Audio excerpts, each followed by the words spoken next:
Hi, in this video, we'll be continuing our study on economics, and we already know from the previous video that the supply and demand forces help us determine our price, and these prices will in turn help us allow the decision makers to consider the opportunity cost to the others. So this is very good. So it's automatic forces that determine our price and quantity to produce. And while this price is necessary and everyone agrees on it, people might not be happy about it because it might be too high for others, or farmers might complain that their crops are priced too low. And because of this dissatisfaction, they complain. And when they complain, the government will have to sometimes intervene into the market to distort these prices so as to cater to these people. And there are 4 types of government intervention that we'll be studying. The first we'll see is known as a price ceiling. So the price ceiling is just a maximum price that you can put on your good or service. For example, if you take a look at here, so you got your demand and supply curve, and you're producing here and priced here. If you place a price ceiling here, it means that $2 is the maximum amount that you can produce, you can sell your good at. So originally you're selling it at $3, so now you have to sell at $2. And we say in this case, the price ceiling is a binding constraint. Why is it called a binding constraint? Because there is some cases, a non-binding one means it has no effect on the thing. And when there's no effect, it means that the price ceiling was above it. Think about it. So if your price ceiling is above your equilibrium price, and this is all the prices that you can take, then you will just produce at the equilibrium price, and people will still complain. So you must use a price ceiling where people are complaining that it's too high, then you put it below the equilibrium price. But because you price it below now, the demand of it will be exceeding the quantity supplied, and this causes a shortage. So the short side of the market is when is the minimum of the quantity demanded and the quantity supplied. Because you're putting a price below equilibrium, your quantity demanded will always be greater than your quantity supplied, and this results in a shortage. So a price ceiling creates a shortage, which is actually will create a fall in your total surplus. So deadweight loss is incurred. And what's more is that while the price decreases, the opportunity cost may increase, because it might lead to a black market. So people start selling the goods illegally and higher than the ceiling, and they can price it, because at $2 they can price it at $4, and because these excess people want to buy the thing, they will buy it at a higher price.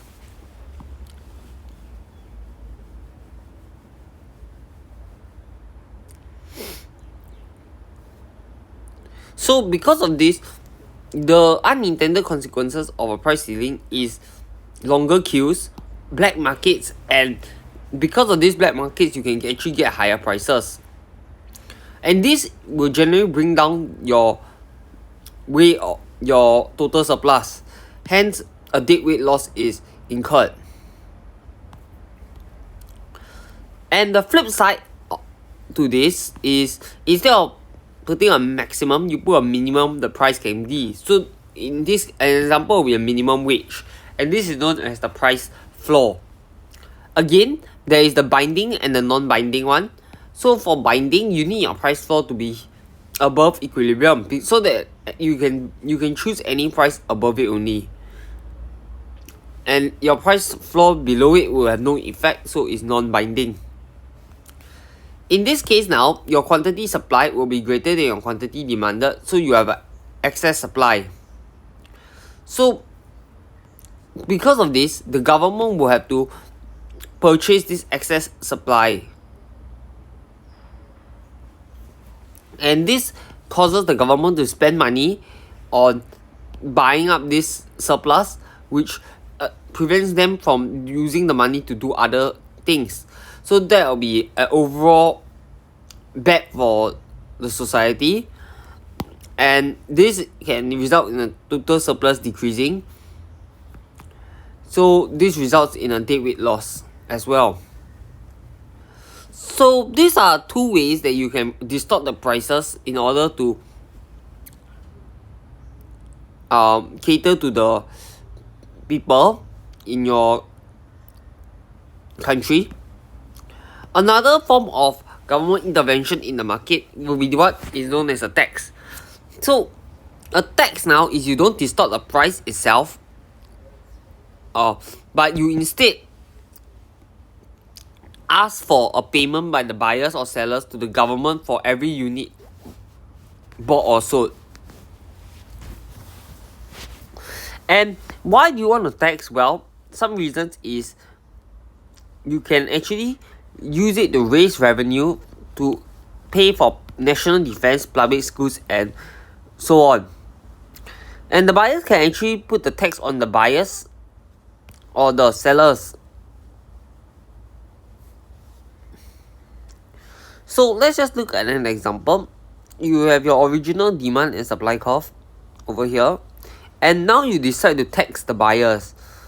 By taxing the buyers, you are actually lowering its demand, because now buyers have to pay more if they want to. Will have to pay more in actuality compared to what they were actually paying. But so you shift the demand curve down. So because of this, the new equilibrium point will be 450. And at that point, because of the tax, at the original equilibrium point 500, the buyers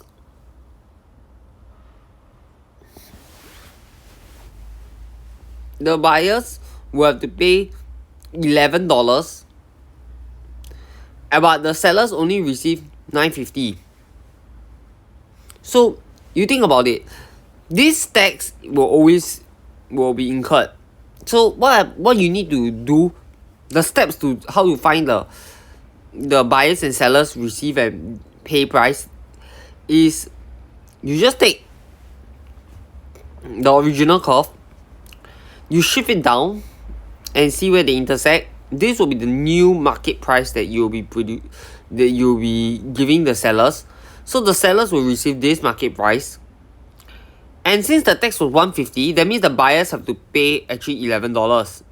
Or you can think about it, because at this market price you produce this quantity will be given to the original demand curve. That means the buyers will pay $11.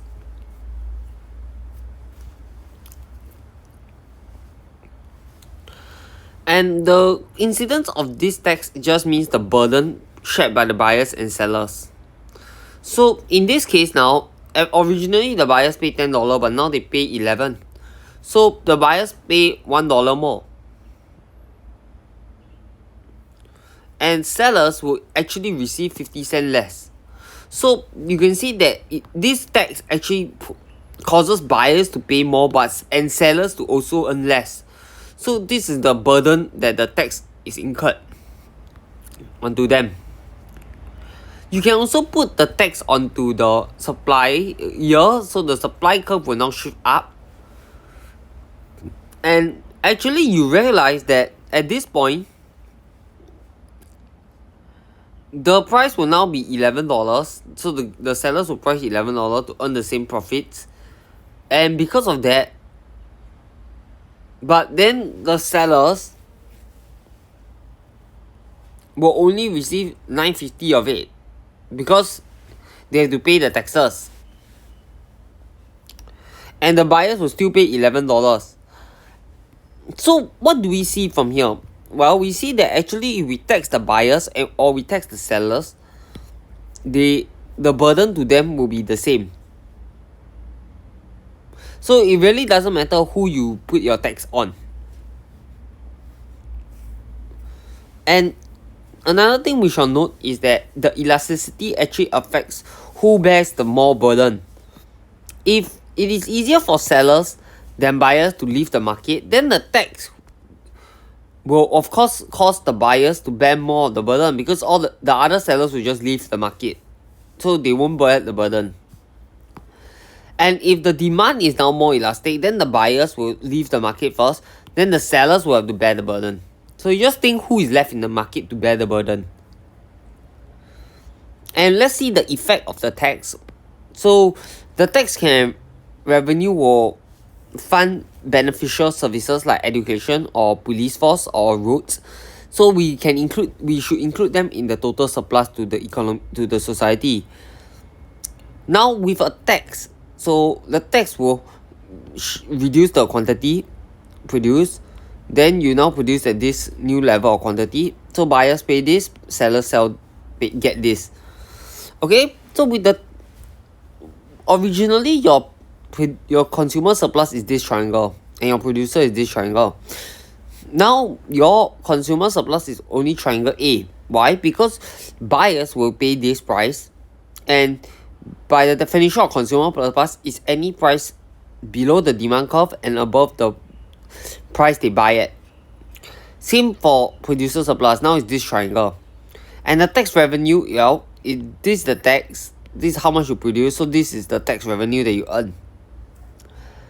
But we see that this portion of the curve is not accounted for anymore, and this is because by placing a tax and reducing the quantity produced, your buyer's value is actually now outweighing your seller's value. So you can actually benefit more by producing more, but you cannot do so because of the tax. So more is not produced, and this actually leads to a deadweight loss, which is actually just a fall in the total surplus that is resultant of this market distortion. So I hope that's clear, and if the more elastic you are, the greater your deadweight loss. Because let's just take one example. The supply is inelastic, the harder for sellers to leave the market. So the tax will only reduce the quantity very little. So the deadweight loss is smaller. Or you can just draw the graph and just see if any of the demand or supply is inelastic, then the quantity change should be small, so your deadweight loss is small.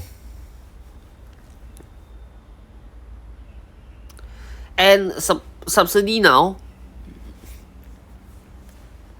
So a subsidy is the reverse of the tax. In this case now, the government pays the buyers or sellers so that they consume more. So in this case, a subsidy can shift the demand curve up or shift the supply curve down.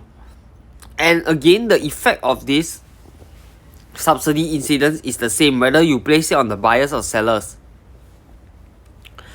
But okay, so now it's a little bit more tricky to determine the surplus. So what do you want to see? Okay, so we just take a look. So now you produce more, so you produce at this quantity, so the price the sellers get is this, and the price the buyers get is this. Okay, because one is on the supply curve and one's on the demand curve.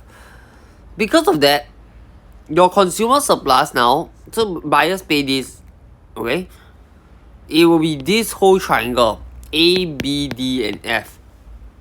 And your producer surplus, because now you pay this, will be this triangle. So you got B, D, C and E.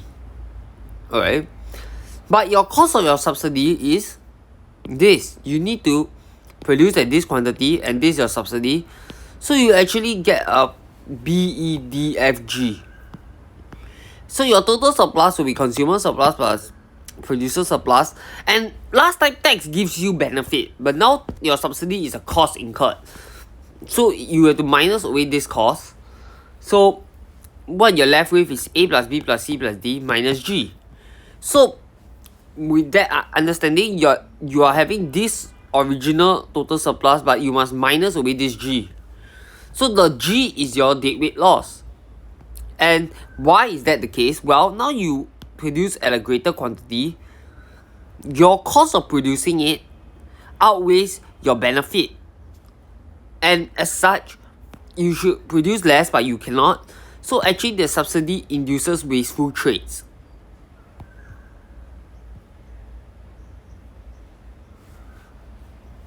Okay?